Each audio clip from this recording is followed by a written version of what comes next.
వినాయక చవితిని మనం ఇప్పుడు జరుపుకున్నట్టుగా వీధుల్లో విగ్రహాలు పెట్టి బహిరంగంగా జరుపుకోవడం మన వేదల్లో ఎక్కడా మెన్షన్ చేయలేదు. కానీ మనం ఇలానే చేస్తున్నా దీనికి కారణం 135 సంవత్సరాల ముందు జరిగిన ఒక సంఘటన. మనందరికీ తెలుసు బ్రిటిష్ వాళ్ళు 1757 నుంచి 1947 వరకు మన ఇండియాని రూల్ చేశారు. సుమారుగా 190 సంవత్సరాలు మన ఇండియాని రూల్ చేశారని తెలుసు.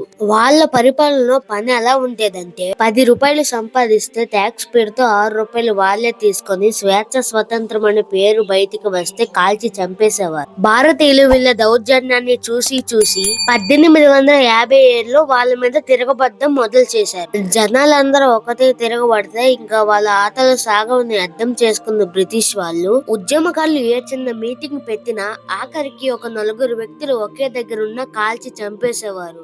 ఇవన్నీ గమనిస్తున్న బాల గంగాధర్ తిలక్ గారు బ్రిటిష్ వాళ్ళని బలంతో కాకుండా తెలివితో కొట్టాలని అర్థం చేసుకుని మహారాష్ట్ర పూణేలో ఉన్న కొంతమంది తన అనుచరులతో వినాయక చవితిని ఇప్పటి నుంచే ఒక ప్రైవేట్ ఫెస్టివల్ లా కాకుండా పబ్లిక్ ఫెస్టివల్ లా జరుపుకోవాలని చెప్పారు. బ్రిటిష్ వాళ్ళ దగ్గరికి వెళ్లి ఇది ఎలాంటి ఉద్యమం కాదు, ఇది ఒక పండుగ అని నమ్మించి పర్మిషన్స్ కూడా తీసుకున్నారు. అలా వినాయక చవితి జరిగే 10 రోజుల్ని యువతని పోగేసి మోటివేట్ చేసేలా ప్రసంగిస్తూ దేశభక్తిని పెంచే సాంగ్స్ పెట్టి వాళ్ళకి మోటివేట్ చేస్తూ కొన్ని వేల ఉద్యమకాలని తయారు చేసేవారు బాలగంగాధర్ తిలక్. మెల్లగా ఇది మహారాష్ట్రలోనే కాకుండా ఇండియాలో ఉన్న అన్ని రాష్ట్రాల్లోని ఇలా జరుపుకుంటున్నారు.